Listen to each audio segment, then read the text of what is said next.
quand l'intelligence collective se met au service de l'agilité. Ok. On y va. Alors, pour bien commencer, quand même, un grand remerciement à tous les sponsors qui ont permis à cet événement de se tenir. On en profite aussi pour passer un grand remerciement aux organisateurs, Ouais. notamment pour nous avoir fait confiance. On verra dans une heure s'ils ont eu raison. C'est ça, c'est ça. On y va? Qui es-tu, Simon? Alors, bonjour, je m'appelle Simon Jaillet. Je suis improvisateur dans le théâtre. J'aime le roller, j'aime les voyages. Et puis, de temps en temps, je m'occupe d'équipe, on parle d'agilité. Donc bonjour, Aurélien Morvan. Moi, je joue au Lego tous les jours. C'est pas drôle. Je joue au Lego tous les jours. Quand je fais pas du Lego, je saute d'un viaduc accroché à un élastique, ou alors d'un avion accroché à un parachute. Ne pas faire l'inverse. Et de temps en temps, j'accompagne des gens vers quelque chose qu'on appelle, c'est plus au mur, si, l'agilité. On est là pour vous parler d'agilité et d'intelligence collective, et c'est ce qu'on va attaquer dès maintenant. Très bien. Alors, on est ravis parce que, on ne l'a pas dit, on organise aussi un petit événement à Rennes qui porte aussi Agile Tour au début. On constate qu'il y a de plus en plus de monde dans ces événements, avec des niveaux de maturité sur l'agilité assez différents. Ça, c'est pour le son, c'est cadeau. Et puis, donc, en fait, on s'aperçoit qu'il y a vraiment une dynamique qui se crée autour de l'agilité. Et un constat. Le constat, c'est, on va le partager avec vous, on va demander aussi votre retour à vous, c'est que souvent, on voit des gens repartir super contents. On espère que ça va être le cas ce soir pour vous. Super contents avec une idée en tête, c'est j'ai trouvé la solution, mon remède miracle. C'est la méthode agile, la méthode agile. Est-ce que c'est quelque chose que vous avez déjà entendu dans votre environnement, dans votre contexte? Il faut faire des mouvements de la tête, ou lever. On va vous faire vous lever sinon. Hein. Au bout d'un moment, on va...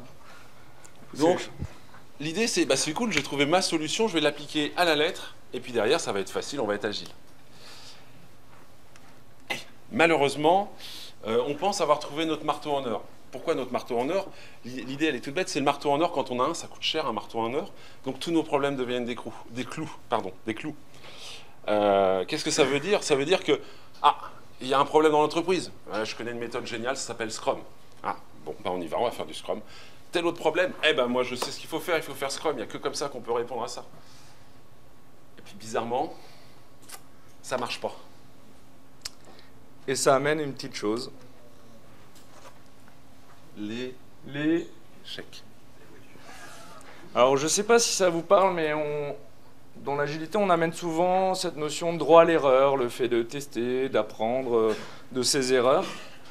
Malgré tout, dans les entreprises, quand il y a un projet qui se lance en agile, qui applique la méthode à la lettre, qui se plante, derrière, il y a souvent le retour de bâton, soit au niveau des directions, c'est-à-dire finalement est-ce qu'on a bien fait, on remet tout en cause, mais il y a aussi quelque chose de très très important, c'est qu'au niveau des collaborateurs, des gens qui ont été je dirais, opérationnels, qui ont essayé de mettre beaucoup de dynamique pour avancer, mettre en place tout ce qui va bien pour aller vers ce sens-là, il y a une démotivation très forte qui se crée.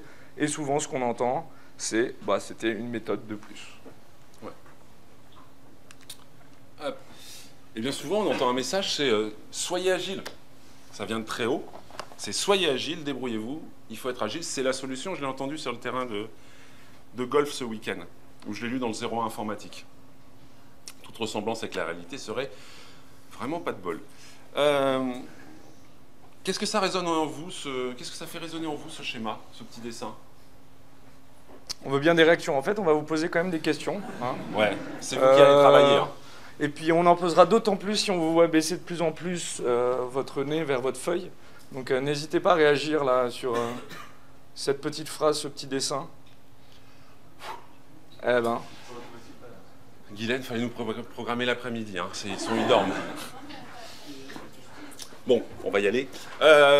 C'est pas du plug and play malheureusement. C'est pas une méthode, on l'applique et ça marche. Vous venez tous d'entreprises différentes qui ont leur propre contexte et par rapport à votre propre contexte, on ne va pas l'implémenter de la même manière. Et c'est un tort de croire que l'agilité se résume à une méthode. C'est ça qui est dommage. Je vais vous donner un petit retour d'expérience. J'accompagne. Alors, il y a une chose qui est sûre, c'est qu'aujourd'hui, on ne va pas pointer du doigt. Donc, je vais parler de clients, je ne vais pas donner de nom de clients. Parce que il y a... Ils sont dans la salle. Ça n'engage que toi, en tout cas, le client dont je vais parler n'est pas là. Il y a une certitude, c'est que ce client décide d'engager largement de l'agilité dans son organisation. La première chose qu'il va faire, c'est qu'il lance un gros pan de formation. C'est-à-dire que tout le monde est formé à l'agilité. L'agilité arrive comme je dirais, quelque chose un peu marketing, on a entendu que c'était bien, il faut y aller. Donc tout le monde est formé, tout le monde est formé. Une fois que tout le monde est formé, les projets, il est lancé. La vision, se poser la question de comment on met en place tout ça. Je ne sais pas si ça vous parle, ce que je raconte, si vous avez déjà vécu ça. Je pense que certains ici l'ont déjà vécu, mais en gros, on considère qu'une fois que les gens sont formés, directement, ils pourront mettre en place l'agilité, quels que soient les moyens mis en place. Or, vas-y. Là, on est en train de parler agilité, donc vous vous dites, c'est bien gentil, mais on devait parler d'intelligence collective. La question, il va falloir donner la réponse, donc il va falloir être interactif, messieurs, dames. C'est quoi l'intelligence collective pour vous? Il y a quelqu'un qui veut se lancer? Être intelligent à plusieurs. Être intelligent à plusieurs. Jeune homme? C'est la somme de tous les points de vue d'une collectivité qui permet de rationaliser le choix de collectivité. Eh ben c'est bien, tu vas prendre la suite parce que nous on va y aller. Notre invité mystère. Comment te prénommes-tu? Antoine. Merci Antoine. On a essayé de trouver une définition. Cette définition, c'est celle-ci, c'est la capacité humaine à coopérer sur le plan intellectuel pour créer, innover et inventer. Ça va, c'est simple. C'est assez abstrait quand même. Vous avez fait la keynote ce matin, les gens étaient là. Ouais. Qui est parti en courant? Vous aviez tort si vous êtes parti en courant, c'était intéressant du début à la fin. C'est très abstrait, donc c'est pas évident d'en parler. On va essayer de le modéliser avec un exemple concret. Qui se brosse les dents ici? Attention, celui qui lève pas la main. Hein. Philippe, c'est pas joli ce que tu fais. Vous connaissez Colgate? Ouais. Il y a des clients. Il y a des clients. Colgate, il y a quelques années, il y a très longtemps, il y a quand même pas mal d'années, se sont dit, si on va faire un truc génial, on va mettre des rayures dans le tube de dentifrice. Ça paraît simple comme bonjour. Dans la pâte. La dentifrice. Faut être précis, hein. Sinon ils vont pas comprendre l'histoire. l'histoire. Colgate vend de la pâte à dentifrice, hein. On est d'accord. On n'avait pas prévu de se couper comme ça, hein. Je préfère le préciser. Donc, Colgate, j'y reviens, se dit, on va mettre des rayures. Colgate a quand même une armée de chimistes, hein, et parmi les meilleurs sur Terre. Et ils se sont mis à travailler sur ce sujet-là en se disant, ok, on va faire des rayures dans le dentifrice. Au bout de 6 mois, bon, on n'arrive pas à mettre des rayures dans le dentifrice. Alors la question qu'on pourrait se poser, c'est quelle quantité d'incompétents on possède dans l'entreprise? Bah non, c'est pas la question à se poser. Donc ils se sont dit, on a quand même une cible, un objectif, c'est avoir ces rayures. Alors l'objectif final, c'est quoi? C'est du fun, c'est du plaisir à se brosser les dents. Ça leur appartient. Ils se sont dit, il faut quand même qu'on avance sur ce sujet-là. Et ils ont partagé ce besoin sur une plateforme de recherche d'innovation, de résolution de problèmes, en disant, voilà, nous, on cherche une solution pour pouvoir mettre des rayures dans la pâte à dentifrice, dans nos tubes de dentifrice. Une demi-journée. La réponse a été trouvée au bout d'une demi-journée. Un électricien est allé sur la plateforme et a dit, c'est tout bête, hein, le fluor est électronégatif.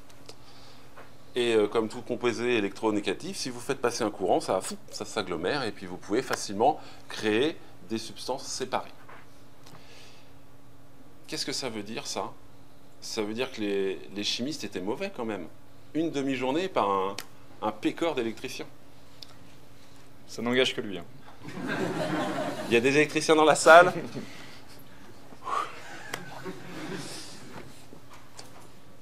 Non, ça ne veut pas dire ça. Ça veut dire que les chimistes ont une compétence de chimiste. L'électricien a une compétence d'électricien. Le chimiste a regardé ce problème-là par sa fenêtre de compétence, son prisme. L'électricien lui a vu le problème par un autre prisme. Et beaucoup plus simple, puisque pour lui, c'était simple comme bonjour. C'est là que toute l'intelligence collective prend du sens, c'est que pour inventer, il faut mixer. Ce matin, Thibaut disait, là, ça va être dur de le paraphraser, il parlait de diversité globalement. On en parlera tout à l'heure avec les testacés. Ça, c'est placé, parce qu'on lui a demandé de placer enclume, il place testacé. On nous a demandé de placer testacé. Non, on a mixé les compétences pour atteindre un objectif. Et bien souvent, en entreprise, on est siloté. On est siloté par type de compétences. Et à partir de ce moment où on se silote, on perd toute la capacité à innover, créer, inventer. En se mixant, on devient beaucoup plus performant. Ça vous parle, cette histoire? Gaëtan, il lève la main. Super. Il y en a quand même qui sortent. Hein. Ouais, bon. On va aller. Donc, pour rebondir sur un peu la thématique de cette session, c'est finalement, aujourd'hui, si on fait de l'agilité sans intelligence collective, finalement, on se limite à de la méthode. On va vous expliquer après, vous présenter un certain nombre de choses, de pratiques qu'on met en place, que nous, on amène sous couvert d'agilité aussi, qui sont des pratiques, on va dire, collaboratives, qui permettent d'impulser de l'intelligence collective. Il y a une chose à dire, c'est que l'intelligence collective, elle existe depuis... Enfin, en tout cas, les pratiques d'intelligence collective n'ont pas attendu l'agilité. Donc, mais en tout cas, si on veut impulser de l'agilité dans les organisations, impulser de l'agilité dans les équipes, en termes de culture ou d'état d'esprit, amener cela au travers des pratiques collaboratives de l'intelligence collective, vous dégagez une certaine puissance et surtout une adhérence.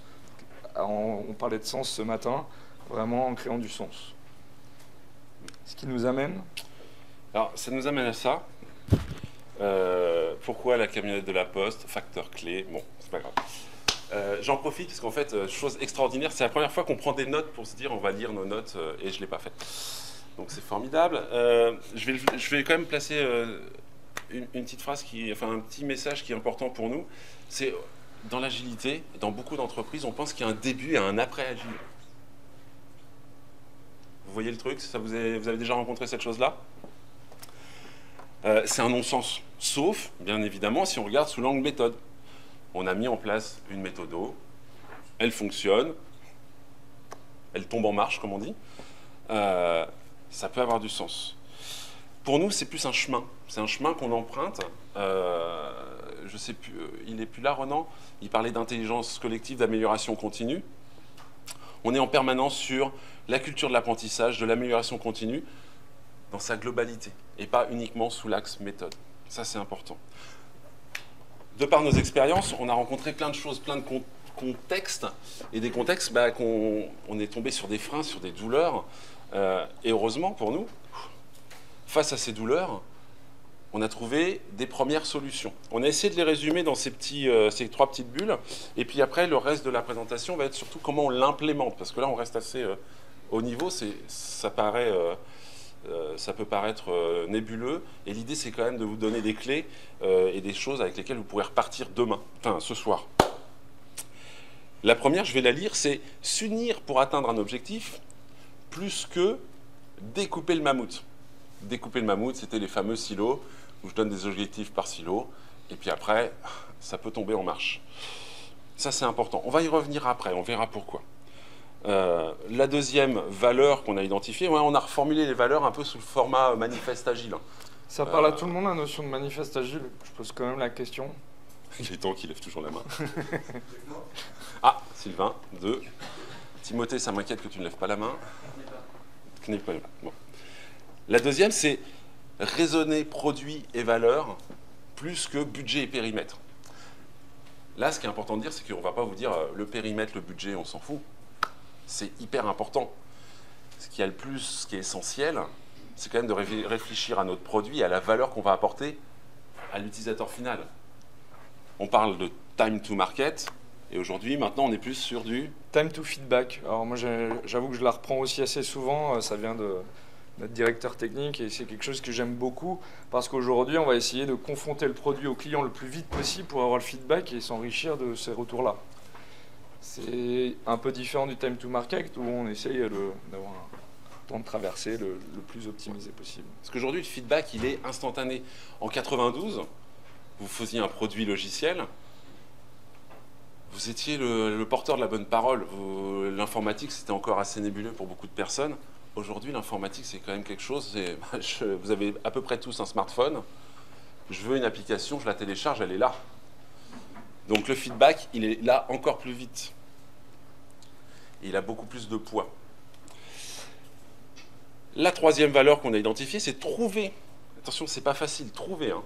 La performance collective, plus que jouer au héros solitaire. Juste un truc, hein. On est dans une école, on va pas faire... Est-ce que Philippe est là, Philippe Saliou? Il est parti, c'est bon, on peut se lâcher. L'école nous apprend quand même à être assez individualiste. Il y a des classements, il y a tout ce genre de choses. Et après, dans l'entreprise, on vous dit, soyez collectif. Allez, on va bosser ensemble. C'est un peu antinomique. Et c'est pas toujours facile. C'est pas toujours facile. Il y a la culture, il y a les cercles sociaux qu'on se crée. C'est pas évident après de dire je vais travailler avec cette personne. Et pourtant, on va se rendre compte qu'on a beau être le héros solitaire, il y a un moment donné, si on n'est plus là, ça va être un problème. On va le voir juste après. Juste, on a évoqué quand même, je préfère, puisqu'il n'y a pas eu des réactions unanimes sur le manifeste agile.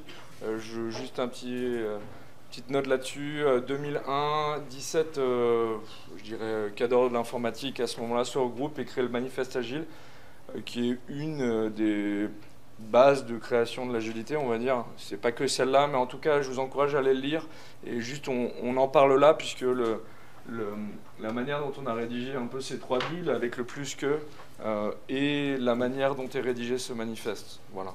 Je vous encourage à aller regarder Agile Manifesto. C'est des bonnes choses à se référer de temps en temps pour comprendre d'où ça vient. Mais ce n'est pas que la seule... Et surtout, dans ce manifeste, si vous allez le lire, c'est bien, ils ont listé des valeurs, ils ont listé des principes. Regardez la première phrase, je vous laisse la découvrir. Vous allez voir, elle est pleine de sens parce qu'elle revient sur l'entraide et sur l'intelligence collective. Et on l'oublie bien souvent. Je peux peut-être la dire, pour ceux qui ne connaissent pas. Effet suspense. Le principe, c'est qu'on va apprendre ensemble, découvrir et mettre en œuvre ces principes au travers de... C'est simple, c'est de l'empirisme et du pragmatisme. Si on va avancer par petits pas, découvrir ensemble les choses, les mettre en œuvre, échouer. On va parler de fail fast. Échouer au plus tôt pour que derrière on puisse rebondir et pas attendre la fin du projet pour échouer et là c'est une catastrophe. Donc c'est de l'entraide et de l'intelligence collective. Oui, c'est toi qui as la zappe. C'est moi. Oui. Je reviens juste en arrière. S'unir pour atteindre un objectif plus que découper le mammouth. On a mis en place un petit atelier. Donc là, on a une fusée qui est allée sur la Lune. C'est pas tous les jours qu'on y va. Moi, c'est un de mes rêves. Hein. Au passage, si vous avez le moyen de me faire passer devant les autres, ça me va. On s'est rendu compte que pour bien démarrer dans la vie d'un produit, on ne parle pas forcément projet, on va parler produit, il est important que tout le monde, tous les acteurs qui concourent au succès de ce produit, convergent. Donc on a créé un petit atelier et nous l'avons appelé « We choose to go to the moon ». Qui connaît cette phrase? Ne pas spoiler trop. Okay. Bon, qui connaît John Fitzgerald Kennedy? Je vais vous donner une date, 1962. Quel mois? 12 septembre 1962, Université de Rice à Houston. Bien appris. Et ouais. Les Russes ont peut-être déjà dû mettre Sputnik en orbite. Et Kennedy fait un discours à cette université, il exprime son programme quinquennal, ou je ne sais plus sur combien d'années, et il décide, nous avons choisi d'aller sur la Lune. C'est-à-dire que comme challenge, je crois qu'aujourd'hui, il n'y a jamais eu de challenge aussi puissant à l'échelle de l'humanité. Et on a créé ce petit atelier basé sur du solution focus. Donc c'est des ateliers orientés solutions. On va vous l'expliquer, c'est tout bête, c'est que c'est un challenge. Donc quand on met les personnes pour un produit, le développement d'un produit, on leur fait le même discours. On leur parle de Kennedy, on leur parle d'aller sur la Lune. Déjà, chez eux, ouais, il y a les petits poils qui se hérissent, aller sur la Lune, quoi. Je ne suis pas en train de simplement faire une application. Je vais sur la Lune. C'est autre chose. Quand je vais aller au boulot le matin, je vais aller sur la Lune. Enfin, je vais œuvrer pour que mon produit aille sur la Lune. On va après factualiser la Lune quand même, hein, parce que sinon ça va... Vous allez nous penser qu'on est barré, ce qui n'est pas totalement faux. Comment ça se déroule? C'est tout bête. Dans un premier temps, on va les faire travailler, et c'est important de les faire travailler sur c'est quoi vos freins aujourd'hui. On peut très bien utiliser ce genre d'atelier pour la construction d'un produit, on peut très bien utiliser ce genre d'atelier pour la transformation d'une organisation. C'est épatant. Si je prends l'exemple d'une transformation d'organisation, on baigne dans les freins. La peur du changement, tout ça, c'est quelque chose de naturel chez l'être humain. Et c'est pas évident de vouloir sortir de sa zone de confort. Donc on les fait travailler sur les freins, donc déjà, mais pourquoi est-ce qu'on travaille sur nos freins? Parce qu'aujourd'hui, on a travaillé sur vos freins, maintenant on n'en parle plus du tout. C'est fini, les freins n'existent plus. Simon, vous pourrez vous parler d'une pratique qui s'appelle Crash Tavalda, c'est un atelier qu'il a créé, non? Je sais plus. Non, pas créé, qu'il utilise. Grosso modo, crachez vos freins et après on les oublie. C'est un atelier, puisqu'il en parle, c'était pas prévu non plus. Dans l'esprit, c'est un atelier qu'on fait dans les équipes où on sent qu'il y a beaucoup de freins, beaucoup de choses, des informations tacites, il y a beaucoup de choses à se dire. Un atelier qui a mené avec, je dirais, délicatesse, puisque c'est basé un peu sur, vous avez déjà vu le Nouvel An russe, non? Enfin, il lance des choses, ça casse partout. Bon. En gros, on utilise généralement des assiettes en carton, c'est un peu métaphorique, mais dans l'esprit, vous venez marquer tout ce qui ne va pas ou des choses que vous voulez exprimer à l'équipe. Et le principe est très simple finalement, c'est que vous allez venir lire votre assiette devant l'équipe et après vous la déchirez. C'est un acte qui permet de se dire, bon, ça ne va pas être révolutionnaire, mais dans l'esprit on s'est dit les choses, et maintenant on passe à autre chose. On met de côté ces freins-là et on va essayer de penser solution. Bon. C'est toute l'idée, c'est de passer à autre chose. Si on reste dans nos freins, on réfléchira... Désolé pour la capture son. Si on reste dans les freins, on ne va pas se mettre en posture de réflexion sur c'est quoi mon futur désiré. Et là, pouf, derrière, on passe dans... Maintenant qu'on a parlé des freins, c'est quoi votre futur désiré? C'est quoi le futur désiré de votre produit? C'est quoi le futur désiré de votre organisation, suivant les cas? Et là c'est de la pure créativité. C'est, allez-y, dites-nous, factualisez le fait que vous vous réveillez lundi matin, vous êtes sur la Lune de votre produit, de votre organisation. Qu'est-ce que vous observez factuellement au quotidien qui vous fait dire c'est parfait, tout roule? Au départ, les gens sont sceptiques. Je ne vous cache pas que nous regardent avec un drôle d'air. On l'a fait il y a encore 3 semaines dans une boîte sur Nantes, mais comme on a dit qu'on ne donnait pas de nom, on ne donnera pas de nom.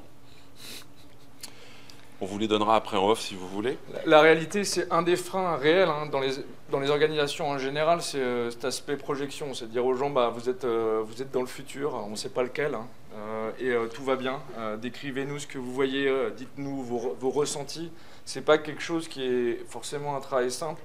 Et c'est donc une information, là je vous passe, et je pense que en bon sens, vous l'aurez compris, c'est des choses qui prennent du temps.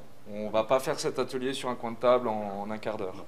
Là, cet atelier, il nous a pris quasiment une journée. Ouais. Oui. Avec l'enrobage. Donc, identifier ce qui fait que tout sera parfait dans l'entreprise ou dans le produit. C'est un travail à faire. Une fois qu'on a fait ça, on leur demande, vous allez voir, on n'a rien inventé au final, on réutilise des choses qui sont censées. On leur demande, ok, on a fait un constat, on ne regarde plus, on a fait un futur désiré. Vous en êtes où, vous, par rapport à ça, sur une échelle de 1 à 10? Sans le 5. Sans le 5, on scie le barreau 5, parce que sinon, c'est facile de se mettre au milieu. On ne prend pas position. Et donc là, les gens se positionnent. On ne va pas vous mentir, la note n'est pas forcément importante. Pourquoi? Comme dans un hôpital, quelqu'un qui a une souffrance, on va lui demander, sur une échelle de 1 à 10, ta souffrance, où est-elle? Elle est à 7. Aïe, c'est quand même quelqu'un qui souffre. Le médecin, la note, il n'y porte pas forcément énormément d'attention. lui, il va prescrire quelque chose, et ensuite, il va retourner voir son patient et il va dire, et aujourd'hui, la souffrance est à 5. Vous voyez, c'est l'évolution de cette note qui l'intéresse. C'est, j'ai fait un petit quelque chose, et la note, la douleur a évolué. Là, on inverse le concept, on essaie dans le positif, c'est où est-ce que vous en êtes dans votre transformation, dans le mûrissement de votre besoin, et on va les positionner.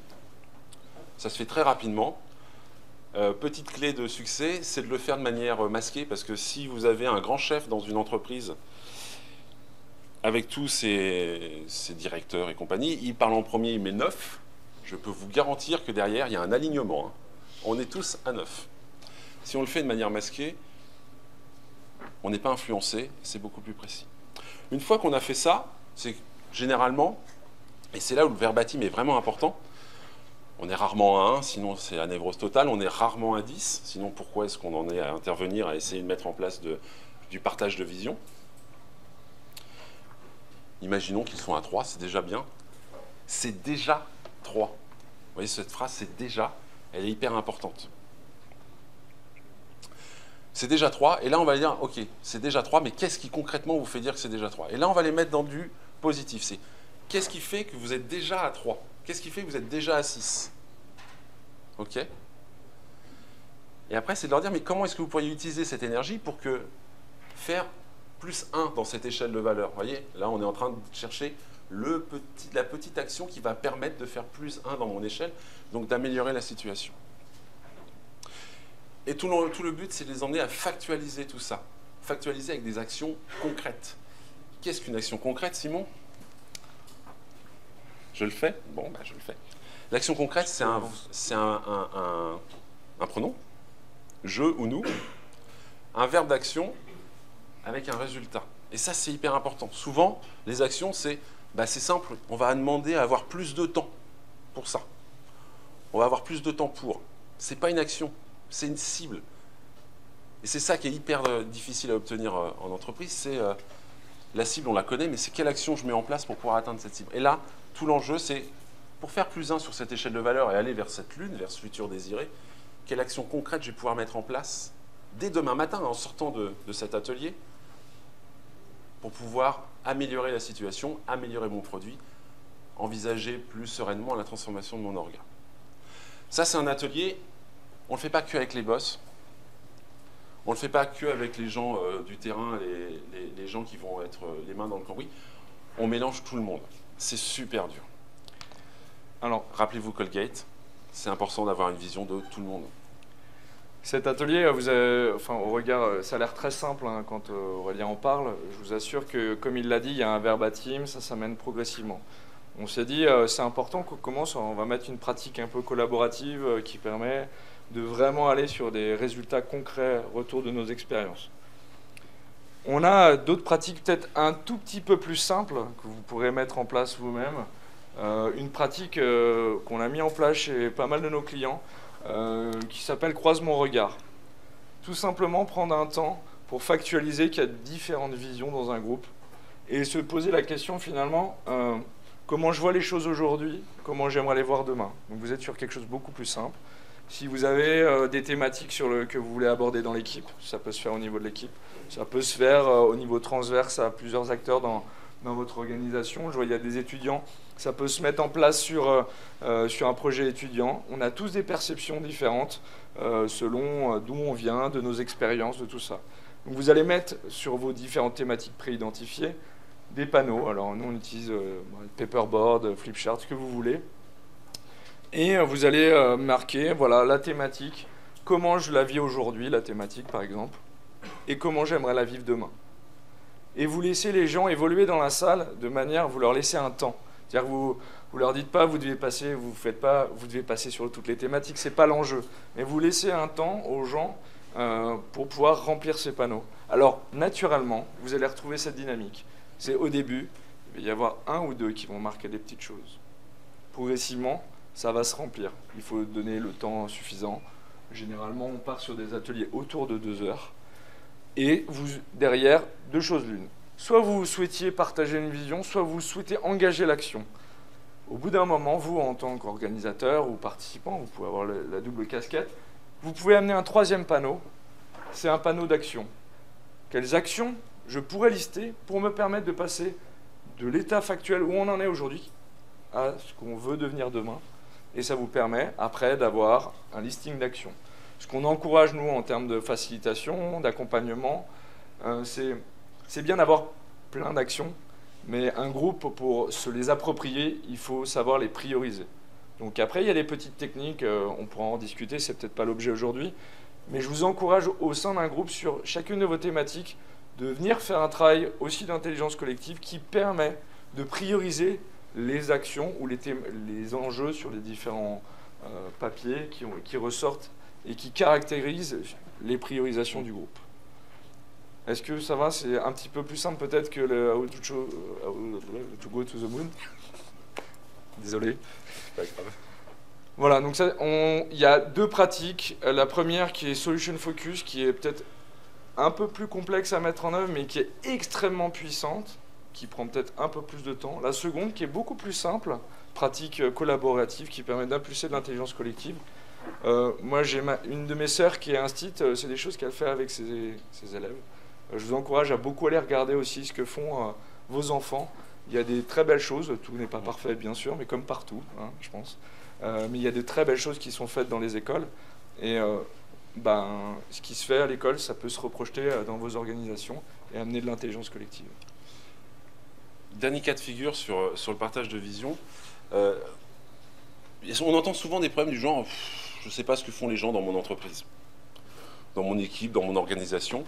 On ne sait pas si ça relève de la fonction de la personne ou pas. C'est pas clair, je perds du temps, c'est pas évident. Et là, du coup, quand on est perdu, quand on n'a pas le sens déjà individuel et qu'on n'a pas le sens partagé, c'est pas évident d'avancer. La petite pratique qu'on vous propose, c'est la matrice des attendus. Ça permet d'identifier en groupe les relations bilatérales. C'est qu'est-ce que j'attends de telle personne et qu'est-ce que telle personne attend de moi. Alors attention, oui. On ne l'a pas dit, oui. Ça demande énormément de bienveillance. On ne met pas quelqu'un au pilori. Toutes ces pratiques d'intelligence collective, dépendamment de la maturité de votre groupe, c'est extrêmement important. On en parlera à la fin sur une des dernières thématiques, mais de créer le cadre propice aux échanges.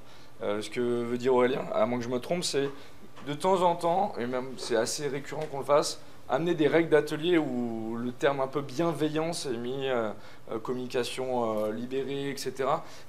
Vous pouvez rechercher, il y a pas mal de choses autour de ces règles d'atelier qui permettent d'éviter d'avoir, alors des fois c'est un manager, des fois c'est un collaborateur, qui est mis au pilori au regard du reste de l'équipe. Là, dans ces cas-là, vous créez plus de mal qu'autre chose. Donc, amener des règles d'atelier au début, voilà, on se les fixe, on se les partage. Retour d'expérience sur une équipe que j'ai accompagnée, je savais que le contexte était extrêmement violent. Là, je ne les ai pas juste présentés sur un PowerPoint, je les ai affichés, mis partout, et ça m'a sauvé sur cette pratique justement, que tu vas expliquer. Mais en tout cas, où la personne, puisqu'il y a un visuel à compléter avec des post-it vierges et à regarder l'ensemble du groupe en disant « j'attends rien de ces personnes-là ». Je vous assure qu'en termes d'accompagnement, vous êtes dans une posture où une information forte a été sortie. C'est important, mais il ne faut pas qu'il aille au stade d'après, quoi. Sinon, vous ne maîtrisez plus votre groupe et à un moment, ça peut partir sur énormément d'émotions et c'est le gros risque. Je te laisse maintenant expliquer. Surtout tu as donné les clés déjà, oui. C'est formidable. Cette pratique, elle est toute bête, hein. On l'a même pratiquée nous avec l'ensemble on est un petit groupe d'agilitateurs, on l'a pratiqué entre nous pour donner du sens à notre groupe. Vous mettez sur un mur, sur une fenêtre, des post-it qui représentent chacune des personnes. Vous mettez la même liste de post-it en ordonnée. Et là, on prend un temps de réflexion individuelle et on va regarder, moi, de telle personne, qu'est-ce que j'attends? Qu'est-ce que j'attends concrètement au quotidien? Alors, c'est pas forcément, j'attends que tu me livres tel document pour telle date, j'attends ceci, c'est dans notre relation au quotidien, qu'est-ce que j'attends de toi? On va le faire pour chacune des personnes et chacune des personnes va le faire pour nous. Là, pour individuellement, on a travaillé de manière individuelle, on le partage de manière collective et on sait après plus facilement interagir les uns avec les autres. Elle est toute bête cette pratique. Elle est toute bête, mais il faut faire attention parce que la ligne vierge, blanche comme ça, c'est violent. C'est quelque chose sur lequel il va falloir travailler ensemble et pas dire bon bah lui on le laisse de côté, c'est encore pire. On va avoir un effet boomerang qui est catastrophique. Deux choses hein, quand même sur cette pratique quand même que je trouve, moi j'adore, que je trouve extrêmement puissante, notamment sur des lancements de projets, sur même des bilans intermédiaires de projets. Ça permet d'aborder une chose, c'est qu'on a énormément d'informations tacites dans nos relations. Et ce que vous allez avoir dans le groupe, c'est des fois deux personnes qui s'expriment en bilate face à un groupe. Et donc j'attends de toi que tu viennes au moment du copil, que tu me donnes les documents. Et puis là, il y a une troisième personne, elle fait « mais je croyais que c'était moi ». Et là, vous avez gagné. C'est-à-dire que vous clarifiez les relations entre les personnes. Et de fait, les gens ressortent en... Alors, il y a toujours cette envie, les gens se connaissent mieux, un peu de team building. Et en plus de clarification, les gens repartent avec une dynamique beaucoup plus huilée. Vas-y. Alors, je vais vous parler, moi, d'un de mes dadas. Ça s'appelle le hackathon. Pourquoi le hackathon? Je ne sais pas, là, il y a des étudiants. Est-ce que vous avez déjà participé à des hackathons ou des choses comme ça vous parle? Les hackathons, c'est un événement, j'aime bien le présenter comme ça, c'est un événement de développement produit très rapide. C'est-à-dire que vous allez mettre dans une cocotte minute des gens qui portent des idées métiers, on va dire, avec des développeurs, et pendant une durée qui vous est propre, nous on évolue plutôt sur 2 jours en moyenne, ils vont développer ce produit pendant 2 jours. Pourquoi c'est extrêmement fort? Parce que vous allez faire se rencontrer des gens qui d'habitude dans les organisations n'évoluent pas aux mêmes étages, pas dans les mêmes locaux même. C'est ça Pas dans les mêmes sphères. Dans les mêmes sphères. Et l'agilité généralement les rapproche quand le product owner rencontre les équipes de développement. Mais là, au travers d'un hackathon, vous allez pouvoir prendre conscience d'une chose, c'est qu'en 2 jours, les devs vont apporter beaucoup de valeur au métier. Le métier, d'un seul coup, va pouvoir s'exprimer sur des niveaux, on va dire, d'efforts. Je ne vais pas parler de complexité, mais d'efforts peut-être techniques, donner un avis. Et le dernier hackathon que j'ai organisé, une de mes grandes fiertés, ça a été que le métier a été présenté par des développeurs et qu'un porteur d'idées métiers a présenté ce qu'avaient fait les techs. Et là, vous avez gagné quelque chose d'extrêmement puissant. En plus, derrière, généralement, il y a des décideurs qui viennent voir les produits au bout de 2 jours. Pour la petite anecdote, sur celui que j'ai organisé l'année dernière, eh bien, il y avait un projet qui était engagé sur une thématique. Ça faisait 6 mois qu'ils étaient dedans. En 2 jours, ils ont réussi à lever énormément d'usages nouveaux sur ce projet. Et donc, ça a été un vrai succès. Donc, c'est pas forcément simple à organiser. Je pense notamment au monde des étudiants, c'est extrêmement puissant puisqu'on va partager. Les développeurs ne viennent pas toujours des mêmes environnements. Ils vont partager leur savoir. Il va y avoir un vocabulaire commun aux équipes qui va se créer très très vite. Et donc ça permet généralement derrière quand on aborde l'agilité après ce genre d'événement, c'est tout à fait naturel pour toutes ces personnes-là. Et c'est un événement hyper valorisant pour une chose, et qui est aussi un de mes dadas, c'est valoriser du métier de développeur, qui à mon sens mériterait d'être beaucoup mieux valorisé aujourd'hui. En fait, on valorise les gens dans toute cette fameuse pyramide de l'organisation. Alors il y a des organisations où il n'y a pas forcément une très grosse pyramide, hein. Mais là on va valoriser toutes les personnes. Vous pouvez le faire quand c'est un monde de développeurs, ça peut très bien être fait. Nous on l'organise dans notre entreprise avec toute l'entreprise, les RH, l'administratif, nos managers. Ils sont dans la salle, donc on est un peu comme ça de dire des bêtises. Ça va être compliqué après de travailler. Mais grosso modo, qu'est-ce qu'on organise? On organise des moments de partage. Là où avant, on avait une descente d'informations managériales où on s'asseyait confortablement et qu'on écoutait pendant 2 heures. 2 heures. On retenait 1% dans le meilleur des cas, où on jouait sur nos téléphones. C'est la transparence, l'agilité, je tiens à le dire. Ils nous ont donné l'occasion d'aller mettre en place des pratiques qu'on met chez nos clients et de les emmener dans notre entreprise. Romuald, ce matin, pendant les mots du sponsor, la minute, enfin les 3 minutes du sponsor, fallait que je la fasse, je suis désolé Romuald. Il a dit, c'est responsabiliser les gens, c'est l'agilité, c'est quelque chose d'organique, de systémique. Et donc là, on met en place des moments où c'est la personne elle-même qui présente son travail aux autres personnes de l'entreprise. On appelle ça un vernissage, enfin Simon appelle ça un vernissage, j'appelle ça une place du village ou une foire, c'est que dans un espace dédié, vous répartissez les personnes sur des petits stands, vous interdisez cette machine monstrueuse, vous autorisez ce genre de choses. vous leur donnez du papier, des feutres et dire, voilà, exprime autrement ce que tu fais ou le message que tu veux passer. Vous ne connaissez pas toute notre hiérarchie. On était comme ça la première fois, hein, parce qu'il y a des gens qui sont très ancienne école, old school, comme on dit de l'autre côté de l'océan. Avec l'accent. Ouais, et bizarrement, là où on pensait que ça serait un réfractaire, ça a été notre plus grand early adopter. Et depuis maintenant, on est embêté parce qu'il faut qu'on le fasse un petit peu partout. Qu'est-ce qui s'est passé concrètement? On a demandé aux gens de parler d'eux-mêmes à d'autres personnes et pas avoir un représentant hiérarchique qui vient... En petits groupes. C'est-à-dire que vous splittez vraiment l'ensemble des gens qui sont là, vous les splittez en petits groupes. Ce qui fait que les interactions sont beaucoup plus qualitatives pour les gens. Vous savez, dans ces grands amphis, où il y a le directeur général qui parle, et à la fin, c'est « y a-t-il une question ?» Hein, voilà, il n'y a jamais de question. Alors la petite blague, c'est on va passer tout de suite à la deuxième. Il n'y a jamais de deuxième question non plus, ou alors c'est compliqué. Là, le petit groupe fait que on est maximum 6 ou 7 face à cette personne. On peut s'autoriser à poser la question parce que nous, on est que des humains. Hein. Parler devant 40 personnes, ça nous stresse. Poser une question qui touche les 40 personnes, ça nous stresse. Là, on est en petit groupe, c'est beaucoup plus restreint, c'est un cadre acceptable. Et du coup, l'interaction, les échanges se font et on y trouve du sens. Donc, tout bête. Pour résumer, vous créez plusieurs thématiques, plusieurs orateurs, plusieurs espaces dans une salle. Vous splittez votre groupe principal en petits groupes identiques au nombre de stands. Vous créez des temps assez courts, on est généralement autour de 20 minutes.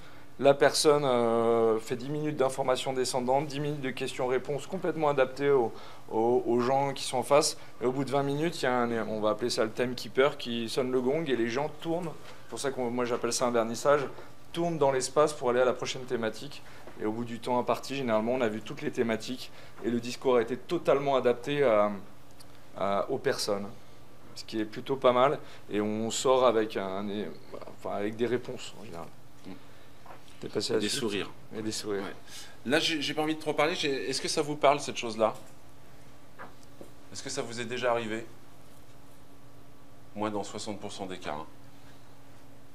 C'est-à-dire qu'on va mettre en place de l'agilité. Ok, on va peut-être préparer. On est vendredi, on va pas commencer la première itération lundi. Hein. Ça paraît tendu. On va préparer, on va faire mûrir les choses. Différents niveaux de maturité. Hein. C'est le besoin, comment on va l'organiser, comment techniquement on va l'adresser. Et souvent, quand on dit, inviter toutes les parties prenantes, inviter l'équipe. Ah non, l'équipe, elle sera là le premier jour de l'itération. On n'a pas besoin d'eux pour ça. Je remets Colgate là. Hein. Clairement, si vous n'invitez pas vos équipes à faire mûrir ce besoin, ils ne se l'approprieront pas. Donc ce petit moment avant de démarrer ce qu'on appelle l'agilité, les cycles itératifs qu'on peut mettre en place, ça marche aussi sur du flux tiré très cher à Laurent Morisseau. Il n'est pas là, c'est bon. Partagez avec le plus grand nombre pour que les gens se l'approprient, voire même vous challenge sur votre besoin. Vous êtes product owner, tout le monde voit ce qu'est un product owner, quelqu'un qui a la vision du produit et qui est capable d'aider l'équipe à avancer dans la réalisation de dans l'implémentation de cette vision.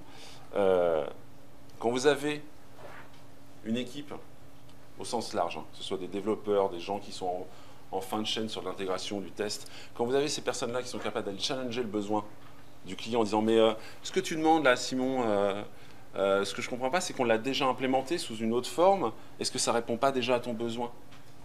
Ah je suis content. Il fait de l'impro théâtrale. Dans l'esprit, moi, j'aime bien résumer aussi une chose, c'est que on parle beaucoup de gestion de projet. Moi, quand je parle d'agilité, j'aime bien parler, ceux qui me connaissent m'ont déjà entendu le dire pas mal de fois, mais moi, j'aime bien parler de gestion de produit. Au lieu de parler de gestion de projet, je parle de gestion de produit. De fait, tout le monde apporte de la valeur au produit. De fait, le plus tôt vous embarquez un maximum de gens, vous pratiquez, vous mettez en place des pratiques permettant de faire émerger l'intelligence collective. Derrière, vous avez tout à gagner. Vous identifiez plus rapidement les risques, la vision est beaucoup plus claire. Et puis il y a un élément très très fort qui est derrière tout ça et qui, je pense, est très important. C'est que là, au niveau motivation des équipes, au niveau motivation des organisations, vous allez, grâce au sens, gagner en dynamique de manière très très forte. Il y a Pierre Pelziardi qui a fait une conf et qui a dit il ne faut pas chercher des innovations, mais chercher des innovateurs. Elle est pleine de sens, cette phrase. C'est si vous trouvez des gens qui ont cette envie, la moindre montagne ne sera qu'un petit morceau de caillou. C'est vraiment important. Je crois que c'est l'orateur suivant qui arrive. On vient de me donner 15 minutes, c'est bon. 15 minutes? Je pensais un peu moins, mais... C'est cool. Vous connaissez Plus Factor? Non? Très mort, si, forcément.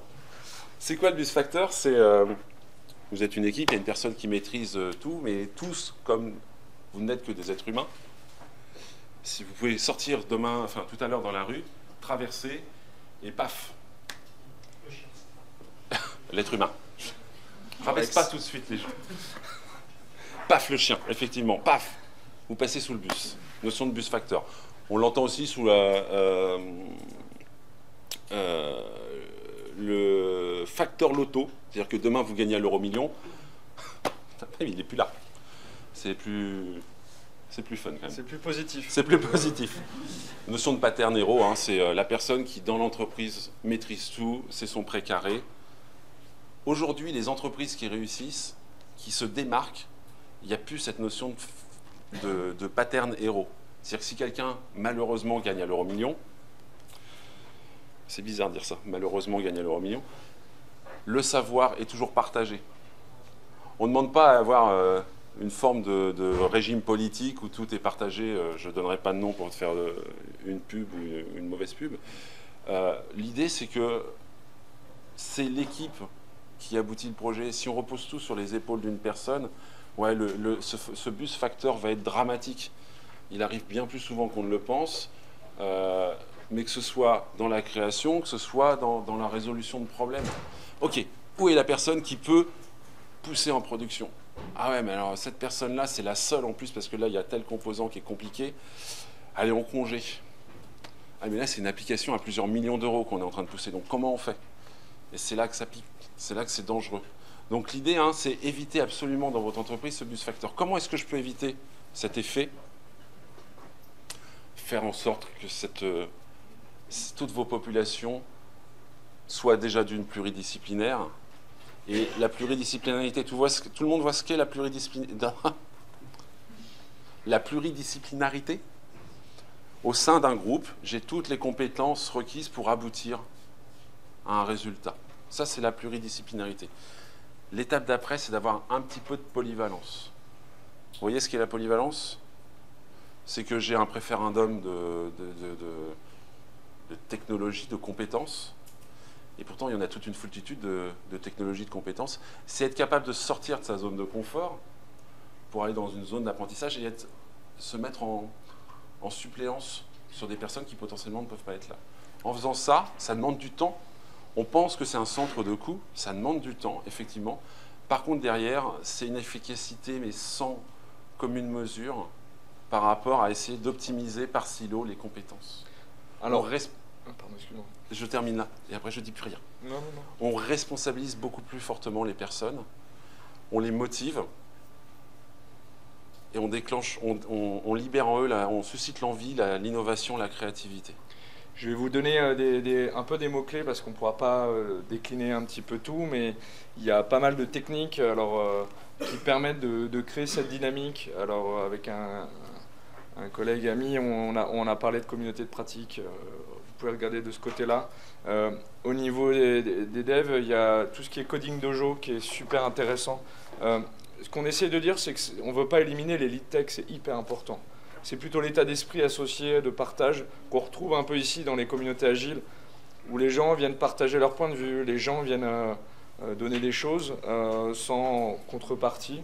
Donc dans l'esprit, les coding dojo, mais s'il y a des product owners en place ici, des PO dojo, je parlais avec un de mes clients tout à l'heure, je lui disais créer une communauté de chez toi avec les chefs de projet, créer des espaces qui permettent aux gens de partager, d'échanger, de s'enrichir mutuellement. C'est tout ça qui va permettre d'éviter d'avoir, moi j'appelle ça un goulot, enfin, C'est la personne incontournable qui fait qu'à un moment donné, le système est contraint. Okay. Et là, on travaille sur le savoir-être. C'est moi, individu connaissant tout. Thibaut nous dit d'accélérer. Moi, individu ayant... Il dit qu'on commence à créer des ponts avec la suite. Ah bon, ouf. Quand on voit qu'un morceau de ton mouvement, on est perdu. Il reste 5 minutes. Ouais. Mais de toute façon, après, c'est toi qui parles. Donc, c'est pas bon signe. Donc, le savoir-être, c'est savoir être en mesure de passer l'information, d'avoir une posture de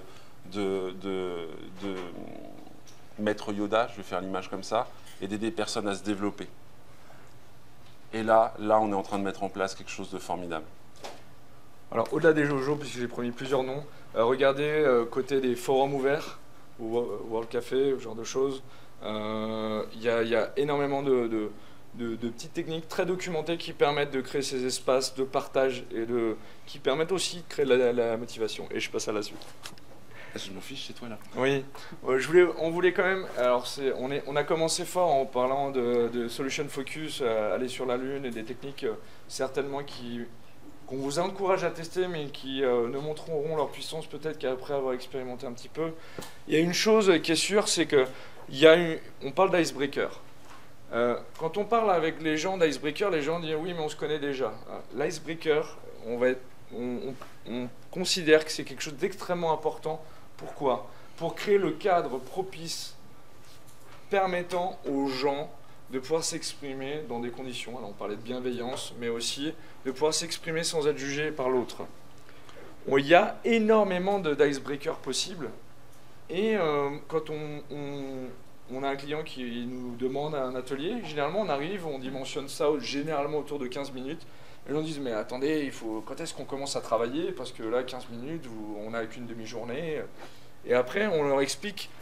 Cet investissement-là, il va nous permettre d'aller de manière beaucoup plus qualitative sur le fond, d'être sûr que tout le monde s'exprime, qu'on ne va pas passer à côté de choses très importantes. Le terme icebreaker, derrière, vous en avez des milliards. Des choses sur la communication, des choses sur une thématique. Je ne pourrais pas vous donner là tout de suite les formats, mais il y en a. Cherchez sur... maintenant, on a accès à des moteurs de recherche assez sympas. Il y a énormément de choses autour des icebreakers. Ça m'amène à quand même quelque chose d'extrêmement important, qui est un des messages peut-être on arrive vers la conclusion, mais qui est attention, tout ce qu'on a pu dire aujourd'hui ne peut se faire sans, 1, avoir du temps, le temps qui va bien, le temps bien dimensionné. 2, une chose très importante et qu'on partage vraiment avec Aurélien, c'est la notion de préparation. 70% de la réussite de vos ateliers se passeront au moment de la préparation. Ça rejoint un peu l'agilité, c'est-à-dire que ce n'est pas du plug and play. Capter, préparer un atelier, on pourrait vous passer d'autres choses, mais il faut absolument sonder toute la partie logistique, s'organiser pour que finalement, au moment où on arrive, une minute, voilà, à un moment donné, on puisse être serein pendant l'atelier et finalement pour aller rapidement, qualitativement sur le fond. Allez, vas-y. On finit par une petite mise en dynamique. Tout le monde connaît cette courbe. Cette courbe, ça vous parle? C'est une courbe en fait qui à la base, c'est des études autour de l'adoption de l'innovation à la base. Vous avez plusieurs types d'acteurs dans l'adoption de l'innovation en général. Et en fait, ce qu'on voulait vous dire avec ces slides-là, vas-y, tu veux non, vas-y, moi j'interviens là. Ouais, c'est vous dire une chose. C'est si vous vous focalisez sur l'agilité au travers de la méthode, vous resterez généralement très proche de ces innovateurs. Merci pour l'accent, désolé. Mais en tout cas, ou des early adopters, c'est-à-dire des gens qui, soit d'une manière, je dirais, sont très appétents, ont cette curiosité, ont pu avoir capté des signaux à l'extérieur et l'ont ramené dans leurs environnements. Vous allez rester à ce niveau-là. Dans une organisation, les gains de l'agilité se font quand on commence à avoir un maximum de gens qui commencent à s'aligner dans la même direction. C'est-à-dire aller chercher ces différentes personnes. On parlera après, Aurélien, juste de celle-là. On a fini. Donc là, si vous voulez absolument aller chercher ces personnes-là, il va falloir que vous mettiez en place des pratiques collaboratives permettant d'impulser de l'intelligence collective pour que, et là je reviens sur ce que disait Thibaut tout à l'heure, c'est cette question de sens, de diversité des points de vue qui va permettre d'enrichir l'ensemble et vous permettre d'avoir une agilité culturelle et pas une agilité méthodologique. Ce qui nous amène comme ouverture. Je vais faire court, c'est la fille qui me regarde méchamment. Souvent, hein, dans l'accompagnement, on vous dit les réfractaires au changement, ne t'en occupe pas.